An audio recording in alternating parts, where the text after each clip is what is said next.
Arquivos Bizarros, por Letícia Piroltec e Matheus Nascimento. Oi, pessoal! Olá, ouvintes! Olá, Matheus! Como você está hoje? Olá, Letícia. Olá, ouvintes. Eu estou bem, e você? Eu tô bem e eu queria falar que hoje é o 10º episódio do Arquivos Bizarros. Eba, parabéns pra gente. Parabéns para nós. Parabéns pra gente, que venham muitos mais. Sim, que venham pelo menos mais uns 500. Assim, você trouxe pra gente hoje. Então, eu ia te falar, esse é um dos casos mais bizarros de desaparecimento que eu já ouvi na minha vida. Ai, meu Deus, desaparecimento é uma coisa que eu fico tenso. Pois fique, você vai ficar tenso, você vai ficar com ódio, você vai ficar com dó. Muitas emoções pra hoje, então? Muitas emoções, que esse episódio vai ser longo, ouvinte. Se preparem.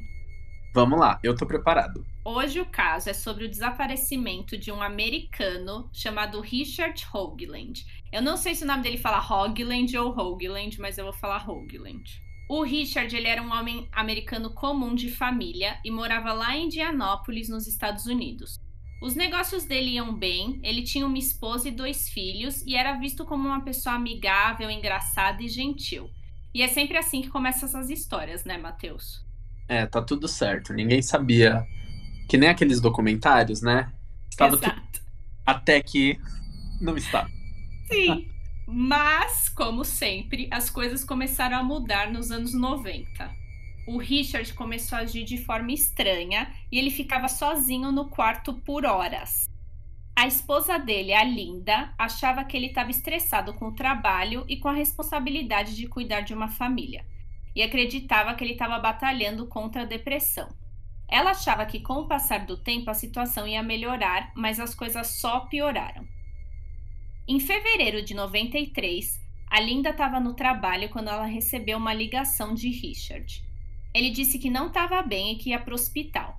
Ela, obviamente, falou que ia acompanhar ele, mas ele respondeu que não queria esperar. Ela esperou o dia inteiro por notícias do Richard e começou a assumir o pior.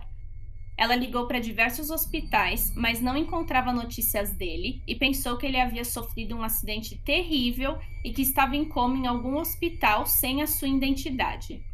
Ela resolveu olhar nas coisas de Richard para alguma pista e percebeu que todos os itens dele estavam em casa. Ele nem havia saído com a jaqueta dele e era um dia bem frio em fevereiro. Finalmente, o Richard ligou para Linda. Ele disse que não podia mais viver com ela, então ele foi embora. Antes da Linda conseguir responder, ele desligou. Depois de algumas horas, ele ligou novamente para falar: "Eu não quero ir para a cadeia, eu não vou voltar." E novamente desligou antes que ela pudesse responder. Então, Matheus, o que você tá achando? Gente, o que tá acontecendo com esse cara? Sim, totalmente maluco. Não, e muito do nada, né? E, ok, já era uma coisa muito estranha, né? A pessoa começar a ficar reclusa, tudo mais. Isso já é um sinal de alerta, né? Sim, mas tipo, você larga sua mulher e seus 2 filhos e fala: "Olha, eu não quero que a polícia me pegue, eu tô indo embora, tchau." Pô, não quer que te pegue pelo quê, senhor? Me explica. Senhor Richard. Sim. A Linda, assustada e sem saber com 100% de certeza se era mesmo o Richard no telefone, resolveu ir para a polícia e abrir uma reclamação formal. Durante as próximas semanas, o Richard ligou várias vezes para a Linda. Ele apenas falava o que queria e desligava antes que ela pudesse responder. A polícia rastreou as ligações e viu que vinham de diversos lugares diferentes. Uma da Venezuela, outra de Aruba e outra da Flórida. Todos ficaram chocados com a frequência com que ele estava viajando. Meses se passaram sem uma ligação ou notícias. Em maio de 93, ele enviou um cartão de aniversário para um de seus filhos. E alguns meses depois, enviou outro cartão de aniversário para seu filho Douglas com $50 dentro do envelope. Essa carta foi a última vez que eles tiveram notícias de Richard. E aí, o que você tá pensando? Será que acabou aqui? Não. Claro que não. De onde que foi essa carta? Da Flórida. Nossa, mas ainda assim também, né? Ele viajou bastante, como você falou. Aruba. Sim. E, tipo, não tinha o endereço dele, entendeu? Era de um lugar aleatório. Uhum. Acho que ele usava aquelas caixas, sabe? Que tem no correio. Eu esqueci o nome agora. Não sei como é, mas Você enfim. põe a carta, aí não sei também, gente. Eu não trabalho no correio. Mas enfim. E aí? Quando a polícia começou a investigar o caso mais a fundo, eles acharam o carro de Richard abandonado, sem sinais de violência ou qualquer ataque. E ao investigar a vida dele, descobriram que ele estava com dívidas gigantescas. Richard era a pessoa que mais trazia dinheiro para casa, então a Linda e os seus filhos estavam em uma situação extremamente complicada. A polícia não conseguia entender por que ele os largaria com dívidas daquela dimensão. A Linda estava emocionalmente e financeiramente instável. Ela nunca pensou que teria que criar os filhos totalmente sozinha. Ela simplesmente não conseguia pagar as contas, além da dívida que Richard havia deixado. Para tentar melhorar um pouco a situação, ela voltou para a casa dos pais com os 2 filhos e pediu para um juiz conceder o divórcio com Richard. Além de conseguir o divórcio, o juiz demandou que Richard voltasse para pagar as dívidas, mas ele obviamente não apareceu. A polícia começou a desconfiar que algo havia acontecido com o Richard e que a Linda estaria de alguma forma envolvida. Eles teorizaram que a Linda havia ajudado o Richard a fugir para que eles se livrassem da dívida e especularam que ela iria se encontrar com ele junto com os filhos depois que ele tivesse se instalado em outro país. Eles suspeitavam que Richard estava envolvido em alguma transação criminosa e estavam tentando salvá-lo. Mas a Linda não tinha a ver com nada disso. Ela realmente não sabia de nada e começou a ficar, obviamente, paranoica com a situação. Ela sentia que alguém estava seguindo ela. Sua correspondência era entregue aberta e suas coisas dentro de casa, às vezes, quando ela chegava, estavam bagunçadas. Então, tipo, não era paranoia. Tipo, alguém tava... Sim, credo, mas mexer também em casa, já me arrepiei aqui. Sim, ela encontrou, além de tudo isso, ela encontrou um microfone com um gravador dentro do quarto dela. Meu Deus! Sim. Ela achava que a polícia estava investigando ela ou que as pessoas com quem Richard havia se envolvido criminalmente estavam atrás dela. Ela não se sentia segura na casa de seus pais, então se mudou com seus filhos para a Indiana. Apesar de se sentir muito mais segura em um lugar novo, ela continuou paranoica e com ansiedade por muitos anos. Nossa. Suas contas e cartas eram entregues na casa de seus pais e até pedia para os seus filhos pegarem o ônibus em frente a outra casa. Demorou mais ou menos 10 anos para Linda se acalmar. Ela havia resolvido sua vida e estava em uma posição muito mais estável. O Estado declarou que o Richard estava morto, não havia nenhum traço dele.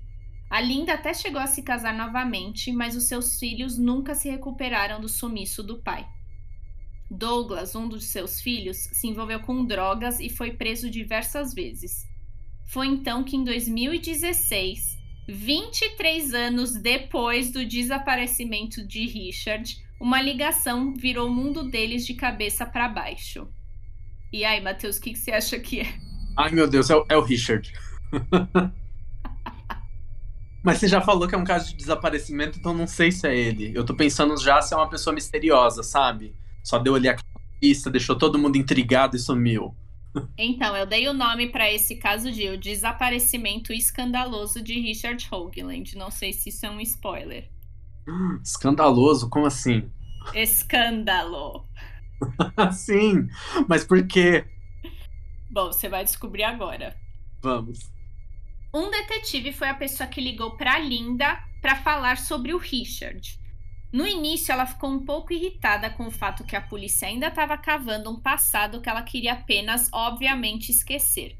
Mas então, o detetive disse que o Richard havia sido encontrado e Linda finalmente receberia as respostas que merecia. Como Richard desapareceu? Em 1993, depois de sair de casa, ele foi para a Flórida. Ele alugou o quarto de um homem em luto chamado Edward. O Edward havia perdido seu filho, Terry, em um acidente de pescaria. O Edward se abriu totalmente para o Richard e contou tudo sobre Terry e sua vida. O Richard usou a história para sua vantagem. Ele achou o certificado de morte de Terry em uma gaveta e usou para criar uma nova identidade para si mesmo. Lembrando que isso aconteceu nos anos 90, onde arquivos digitais eram praticamente inexistentes. Ele usou o certificado de morte para conseguir um novo certificado de nascimento, e com o certificado de nascimento em mãos, ele conseguiu tirar uma carta de motorista com o nome de Terry no Alabama.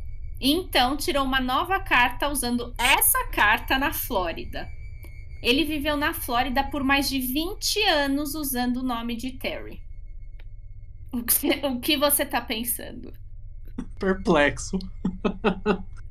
Quando eu li essa história, eu falei, gente, não é possível que isso é verdade, mas é. Gente, não, eu já tava pensando aqui todo esse tempo que ele ficou recluso, sabe? Que ele ficou no canto dele. O quanto ele planejou isso, sabe? Sim, não, totalmente louco. Totalmente sociopata, maluco. E Quem faz isso? quem se dá em todo esse quem se dá a todo esse trabalho, sabe? Não, e pense, ele largou, ele abandonou os filhos dele. Sim, pra viajar. Porque você. Sim, tipo, você não querer mais ser casado é uma coisa. Agora você abandonar seus filhos. Sim. E assim, pra viajar, pra ir pra outro estado, tirar uma carteira nova, pra voltar, pra ir pra outro estado, tirar uma nova, sabe? Gente, Não, é uma loucura. E não é como se eles tivessem dinheiro, sabe? Ele deixou eles numa situação horrível. sim. E quando você começou a contar, eu até achei que até faria sentido mesmo o cara desaparecer, talvez fingir sua morte pra ficar livre de dívida, sabe? Mas se a esposa dele não sabia de nada, né, não tinha como ser isso. Vamos descobrir então, porque vai piorar. Ai, meu Deus. Apenas 2 anos depois dele abandonar sua esposa e seus filhos, o Richard se casou com uma mulher chamada Mary Hickman, usando a identidade de Terry. Ele comprou diversas propriedades na Flórida e até chegou a tirar carta de piloto privado. Ele viveu bem como Terry Simansky por 20 anos. Isso que é ruim nessa época que não tinha nada digital, né? Porque como não pegaram esse cara, né, em 20 anos? Exato, era tudo papel. Não tinha como achar ele. Não existia rede social, não tinha nada dessas coisas. Sim. Mas estamos aonde agora? 23 anos depois, então... Muita coisa ficou moderna, né? Sim. Em 2013, o sobrinho do verdadeiro Terry queria saber mais sobre o passado da família. Então ele começou a procurar por parentes usando o site Ancestry.com. Para quem não conhece, é um site onde você pode descobrir várias coisas sobre sua árvore genealógica e encontrar diversos parentes. No site, ele encontrou Terry, mas sabia que Terry havia morrido em 1991. Ele percebeu que alguém estava fingindo ser o seu tio morto. Mas sua família ficou com medo que a pessoa fosse violenta e resolveram ficar em silêncio. Mas em 2016 ele resolveu que não queria mais ficar em silêncio. Ele foi na polícia e contou tudo. E a polícia finalmente prendeu Richard após 23 anos. No começo ele se fazia de besta e fingiu ser o verdadeiro Terry. Mas depois desistiu e revelou que ele realmente era Richard Hoagland. A polícia tinha diversas perguntas e realmente acreditavam que o Richard havia fugido por conta de dívidas, mas a resposta de Richard foi mais simples do que o esperado. Ele simplesmente não queria mais viver com a sua família e, ao invés de pedir um divórcio como uma pessoa normal, ele foi embora. A polícia queria culpar Richard por diversos crimes, mas os crimes haviam sido cometidos há mais de 20 anos atrás e não valiam mais nada, infelizmente. O Richard finalmente foi culpado por roubo de identidade e foi sentenciado à cadeia por apenas 2 anos. A Linda achou que a pena era muito pequena por tudo que ela passou e processou Richard por $1.800.000 por conta de pensão não paga, estresse mental e pelo dinheiro gasto no divórcio. Dá pra processar alguém por estresse mental? Eu acho que sim, porque aí é abuso emocional, né? Tem colega de lugar que eu já trabalhei que me deve dinheiro. Nossa, eu também. Acho que tem umas 10 pessoas que eu consigo pensar que me fizeram passar por abuso emocional, juro. Nossa, mas brincadeiras à parte, como eu disse, certíssima. E aí? Então, Ela ganhou, mas o Richard não tinha riquezas e nenhum emprego e não ficou claro como ele ia pagar esse dinheiro para Linda. A Mary, a outra esposa de Richard, lutou para conseguir as propriedades na Flórida que comprou com Terry. Ela teve uma dificuldade enorme de reconhecer que 20 anos de sua vida foram vividas em uma mentira. Richard nunca pediu desculpas para Linda e sua família, e muitos o enxergam como um narcisista de marca maior. Atualmente, ele se encontra fora da cadeia e tentando pagar a dívida que ele deve a Linda. Em uma entrevista, ela disse: "Eu fiquei feliz que chegamos em um ponto onde ele finalmente vai pagar pelo seu comportamento." E é isso, Matheus. Esse é o final da história. Só fiquei pensando, será que ele vai pagar mesmo? Será que vai chegar nesse ponto? Então, pelo que eu li, ele tá pagando ela aos poucos, sabe? Porque não tem mais como ele fugir. Sim, agora já acharam ele e justamente, né, já estamos num mundo bem mais moderno. Se ele tentar fugir, vai ser fácil pegar ele. Mas pensa, o tanto que ele fez essa mulher passar e ele ficou 2 anos na cadeia. Sim, e assim, eu ainda tô chocado, assim, com o quanto eu acredito que esse homem planejou tudo isso, sabe? Porque foi muito trabalho que ele teve. Ele deve ter bolado muitos planos, sabe? Assim, muitas possibilidades. Um plano A, um plano B, um plano C, de tudo que ele podia fazer pra sumir. Só que, gente, você já tinha até dado esse spoiler, né? Se você não quer estar casado, é uma coisa. Abandonar a pessoa não é uma opção, sabe? Sim, e foi o que você falou. Ele com certeza estava planejando isso há meses, porque ela falou que ele ficava trancado por horas no quarto. Meu Deus do céu. Então eu nem sei se era depressão que ele tava. Eu acho que ele só tava planejando mesmo largar eles com as dívidas e tipo, tchau. Meu Deus do céu. Esse caso me interessou muito porque eu acho que é um caso muito bom pra falar sobre narcisismo. Sim, com certeza. O que eu também tô pensando aqui é, gente, quais são os problemas que não podem ser resolvidos conversados, sabe? Com uma conversa franca, com honestidade, sabe? Mas é isso que a gente tava falando. 10 minutos antes da gente começar esse podcast, a gente tava falando exatamente disso. Sim. Não é difícil você sentar, sabe, ser honesto e falar o que você quer, o que você quer pro futuro. As coisas podem se resolver assim, sabe? Com certeza, mas pensa, você acha que uma pessoa narcisista tem essa capacidade? De jeito nenhum. Eles não conseguem ter essa capacidade de sentar e se comunicar. Tipo, vamos conversar pra resolver. Eu não tô feliz, você não tá feliz, então vamos se separar? Exato. Vamos ver se a gente consegue mudar alguma coisa que, assim, os dois fiquem de acordo. E se não der, ok, vamos se separar. Porque também acho que tem isso, sabe? Dependendo do relacionamento, do que as pessoas viveram, tudo mais, às vezes ainda vale tentar resolver alguma coisa, sabe? Se for algo que tá incomodando uma das partes, ou até mesmo os dois ao mesmo tempo. Com certeza, com certeza. E ela achava que o relacionamento deles era ótimo. Coitada. Sim, eu fiquei com muita dó. E eu acho que ele tinha que ficar. Os 23 anos que ele ficou desaparecido, ele tinha que ter ficado na cadeia. Pois é. Mas eu fico pensando também se ficasse na cadeia, se ele ia conseguir pagar ela, sabe? Porque Bom, ele não tá nem conseguindo pagar ela agora, quanto mais na cadeia. Pois é, porque o que, claro, também, né, me irritou bastante desse caso é o tanto de pensão que ele ficou devendo. E se dá pra processar alguém, né, pelo estresse mental. É estresse mental a palavra? Sim, eu acho que abuso emocional mais estresse mental também é válido. Pois é, se dá pra processar alguém por isso, alguém que comeu o seu juízo, vai em frente, entendeu? Use esse dinheiro pra você, pra algo que você gosta, pra você viajar, pra você se sentir melhor, entendeu?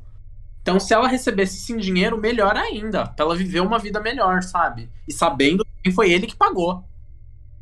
O que você ia fazer com esse dinheiro, Matheus? Ai, boa pergunta, viu? Ia fazer uma viagem muito boa. Quanto que ela pediu? 1 milhão?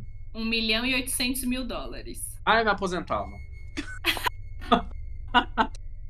Eu acho que eu já trabalhei muito, entendeu? Você ia me levar na viagem? Depende. Depende de muitas coisas. Muitas coisas. Vai que eu te levo na viagem e isso vira um processo pra você me indenizar por estresse mental. Sim, eu vou te processar e pegar $800.000. Mas enfim, nossa. E você, o que você faria? Eu ia fazer a mesma coisa que você. Você acha que eu ia trabalhar? Eu me aposentava, é isso. Tem Eu ia tanta. querer continuar fazendo podcast, mas eu ia me aposentar. Não, com certeza, né? A gente ainda não pode viver do podcast, mas se pudesse, eu queria, com certeza. A gente ia se divertir só. Exato. Tem tanto lugar que eu quero visitar, conhecer, outras culturas, comer comidas diferentes, entendeu? Não faço que eu ainda, né, não tenho esse dinheiro e meu trabalho também pede um pouco, mas né? Nossa, eu acho que o que eu mais ia gastar é com isso. É tipo viajar pra Paris. Pra Paris não, pra países pra ir em restaurante bom. Sim, eu também, com certeza. Porque a gente ama comer, né, Matheus? Exato. E eu adoro também experimentar, né, coisas novas. Então, Eu também. Principalmente comida. Eu não gosto de gente chata pra comida. eu também não. Isso pelo menos que a gente se dá bem, né? Pra gente ir em lugares novos. A gente experimenta tudo. Sim, Tanto que, pra quem não sabe, um dia eu saí com o Matheus e eu comi uma sobremesa que me deu uma alergia horrível. verdade. Eu chego em casa, numa boa, você me manda foto do rosto todo inchado. Eu, meu Deus, o que tá acontecendo? Eu tive que ir pro hospital 2 horas da manhã. E eu achando, né, que foi a romã da sobremesa, né? Que era a única coisa, assim, de muito diferente que tinha. Sim. Eu acho até hoje foi uma maldição que você me atacou. Que horror. Eu não faria isso. Será? Mas, será? Fica o questionamento. Mentira. Sim. Faria não. Mas, eu também só me arrependi daquele dia porque o lugar foi caro e aquela sobremesa não foi boa. Teve isso também. Mas a gente comeu pizza, tava muito boa, hein? Pizza tava, mas a sobremesa não. Mas eu gostei de lá. Sim, o lugar era legal, mas eu me arrependi da sobremesa. Enfim, tem muitos lugares legais pra ir. Eu, né, queria muito aí que a mulher do Richard conhecesse, como eu falei, com ele pagando. Porque, meu Deus do céu, não é possível a pessoa fazer uma coisa dessas. O que eu fiquei feliz é que não foi uma tragédia e que no final meio foi satisfatório pra ela só o fato dele ter sido pego na mentira. Sim, sim. Porque ela não tava preocupada com o dinheiro. O que ela tava preocupada era ter justiça, sabe? E eles conseguiram pegar o cara, mas, mano, ele não pediu desculpas pra ela. Isso é muito absurdo. É outro motivo que eu fico pensando. A pessoa tem que pagar com dinheiro. Não quero desculpas, eu quero dinheiro na minha conta. Entendeu? Eu também ia querer dinheiro. Eu não quero desculpas, não, eu quero dinheiro. É revoltante, ouvir desculpas até ajudaria, mas. Ai, Sim, gente, mas se a pessoa não tem essa capacidade, dinheiro é a segunda opção. com certeza, com certeza. Mas e aí, você gostou desse caso? Gostei. E eu já imaginava, né, um desfecho completamente diferente. Porque esse cara foi encontrado em algum lugar morto, sabe? Algo muito pior. E não, era só um sidão, entendeu? Sim, ele só era doido mesmo. Você já sabe se tem algum spoiler pra semana que vem? Não, sem spoilers. Nada? Nada. Eu tô entre duas histórias. Tá. Mais uma de crime e outra talvez sobrenatural. Não sei, eu até tenho que pesquisar mais sobre a história. Bom, nós amamos, eu e os ouvintes amamos quando você conta coisas sobrenaturais. Ai, sim, eu também adoro falar sobre. Em breve vocês descobrem. Então tá bom, Matheus. Gostei muito desse caso. Eu achei que o episódio ficou muito engraçado. Pelo menos a gente deixa esse tipo de história um pouco mais leve, né? Eu gosto disso também. Sim, tem que ter um break às vezes. Espero que também fique mais leve pra vocês, ouvintes, e que vocês estejam gostando. Isso aí. Fala pra gente nos comentários do Instagram, do YouTube, se vocês têm ideias de caso, o que vocês gostariam de ouvir aqui no podcast. E sigam a gente lá no Arquivos Bizarros em todas as plataformas, no YouTube, no Instagram, no Spotify. Isso aí. Então, até a próxima. Até a próxima, pessoal.